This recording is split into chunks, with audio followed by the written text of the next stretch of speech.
புகைப்பிடித்தல் புற்றுநோயை உண்டாக்கும். மது அருந்துதல் உயிரைக் கொல்லும்.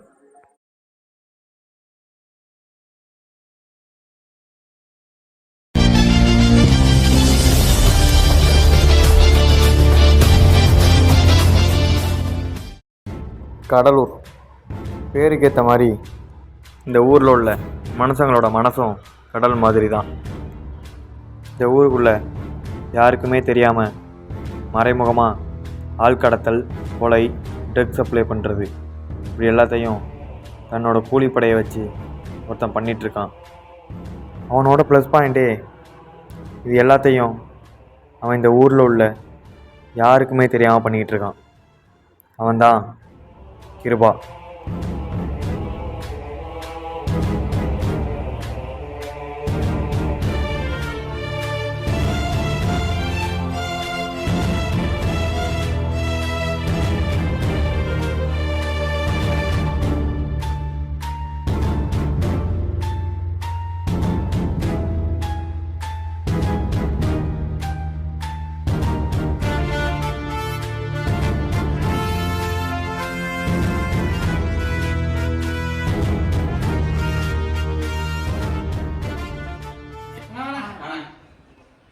வாங்கடா குரு, இங்கே வாடா.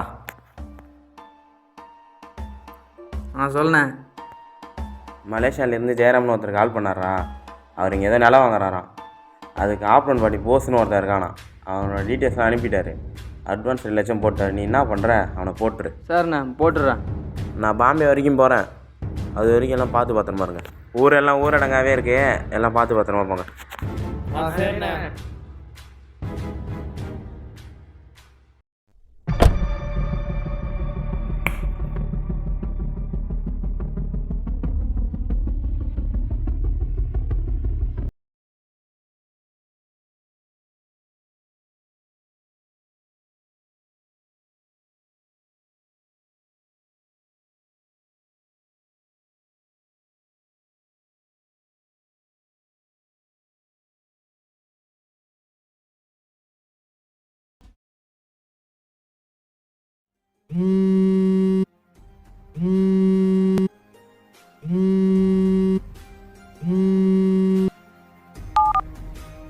சொல்கிறா குரு.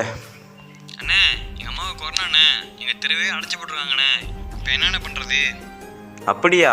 அப்போ நீ அம்மா பார்க்குற வேலையை மட்டும் பாடுறா. போஸை பிரசாந்த் விட்டு போட சொல்லிக்கிறேன். சரி, சாரிண்ணே, எதுவும் கோச்சுக்காதாண்ணே. சரிடா, பார்த்து பத்திரமா இரு. ஏதாவதுனா ஃபோன் அடி. சரிண்ணே.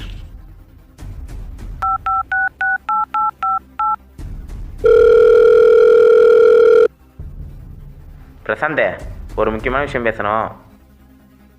வீடு வரைக்கும் வாயா. சரிண்ணே. வரும்பொழுது நம்ம சைஷன் அழைச்சிட்டோடா. சரிண்ணே. சரிடா.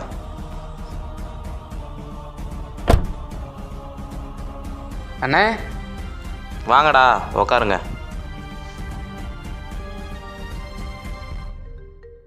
சொல்லுண்ணே, என்ன விஷயம்? சதீஷே, அந்த கதவை சாத்திட்டு வா. நேற்று நைட்டு ஒரு கனவு வந்துச்சு. ஒரே மர்ம கனவாக இருக்குது. இப்படி தான் 1 வருஷத்துக்கு முன்னாடி செல்வா எனக்கு ஸ்கெட்சு போட்டான். அன்றைக்கி முதல் நாள் நைட்டு இதே மாதிரி கனவு வந்து என்னை எச்சரிச்சது.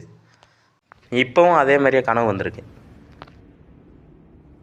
இந்த கனவுலாம் வந்து தானே என்னை எச்சரிக்குது. அப்போனா இன்றைக்கி எனக்கு ஏதோ ஆக போகுது. என்னென்ன சொல்கிற? அப்போ நீ ஃபுல்லாக உன் கூட இருக்கேன்.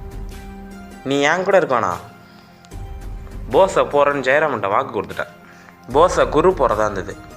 இப்போ குருவோட அம்மாவுக்கு உடம்பு சரியில்லை. ஷார்ப்பான பிள்ளைங்கள மட்டும் தான் போஸை போட முடியும். ஒன்றால் முடியும். போஸோட ஃபோட்டோ உனக்கு வாட்ஸ்அப் பண்ணுறேன். நீங்கள் 2 பேர் போயிட்டு போஸை முடிக்கிற வேலையை பாருங்கள். சரிண்ணே, முடிச்சுட்டு கூப்பிட்றேன். பிரசாந்தே அண்ணே, நீயும் பார்த்து பத்திரம்டா. சரிண்ணே. ஏய் சதீஷு, இந்த வெள்ளை சட்டை போட்டு நிற்கிறான் பாரு, அவன் தான் போஸு. அவனை தான் நான் போடணும்.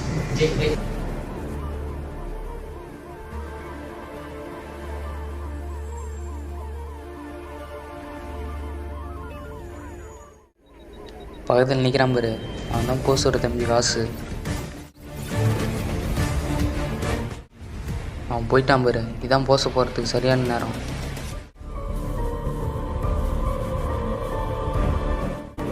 ஏய் நீ தானே போஸ், நீ தானே போஸ், வாடா. ஏய் யாரா மரியாதை தெரியாம பேசுறது? ஏய்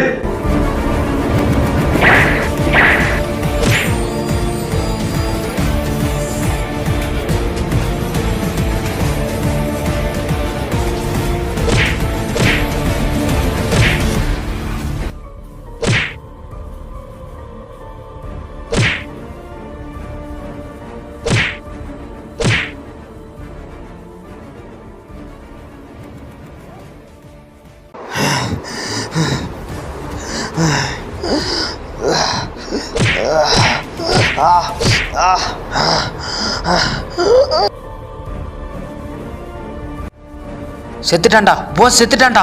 அண்ணனுக்கு ஃபோன் போடுறா. ஹலோ அண்ணன், போஸை போட்டாச்சு. சரிடா. நீ எங்கண்ணே இருக்க? நம்ம லாட்ஜில் தான். சரி வரண்ணே.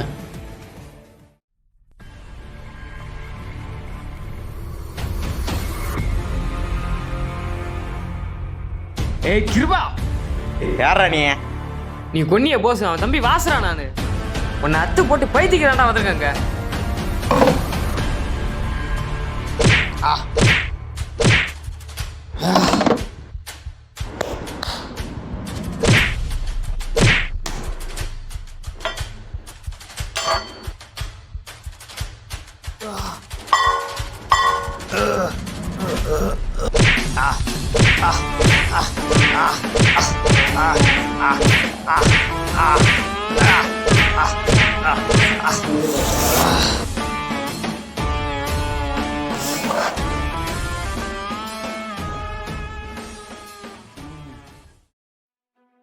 யாருக்கும் தெரியாம நிறைய கடத்தல வேலை பார்க்குற.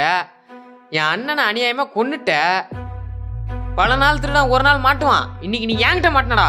உன்னை கருவா இருக்கிறேன்டா.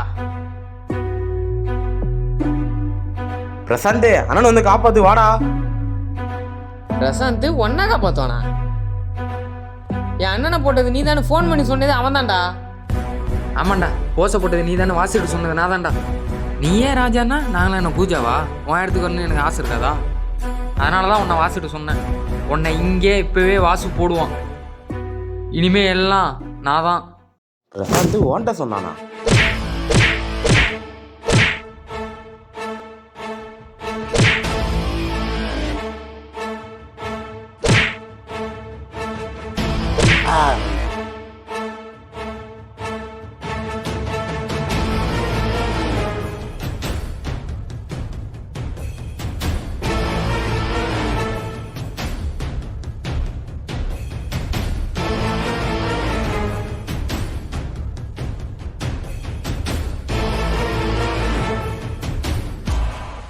ஜெயிக்கிறதுக்கு 1000 எதிரிகளை கூட விடலாம், ஆனால் ஒன்றை மாதிரி ஒரு துரோகி விடவே கூடாது.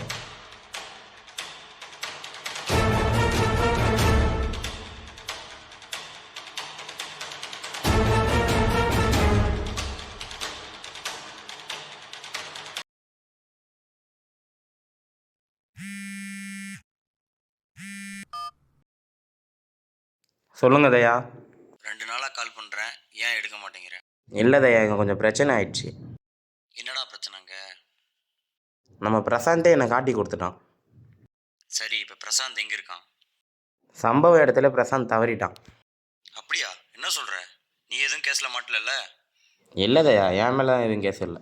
புரிஞ்சுக்கோ கிருபா, நீ மாட்டினா நீ மட்டும் மாட்ட மாட்டேன், நம்ம யூனிவர்ஸே மாட்டோம். சரி தயா, இந்த பாம்பே மீட்டிங் என்னாச்சு?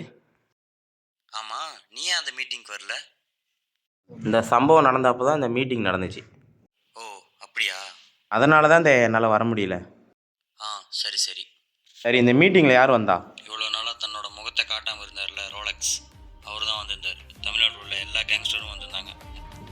அப்புறம் என்ன நடந்துச்சு? திருச்சியில் நடந்த ட்ரக் பஸ்ட்டுக்கு காரணமாக இருந்த ஒரு கைதி, அவன் பேர் டில்லி. அப்புறம் சென்னையில் ஒரு பெரிய லாட், அவங்க கையை விட்டு போனதுக்கு காரணம் அமரன் ஒருத்தன்.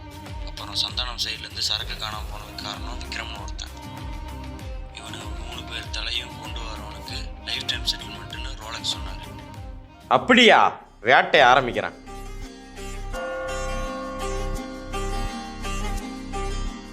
ஆரம்பிக்கலாங்களா?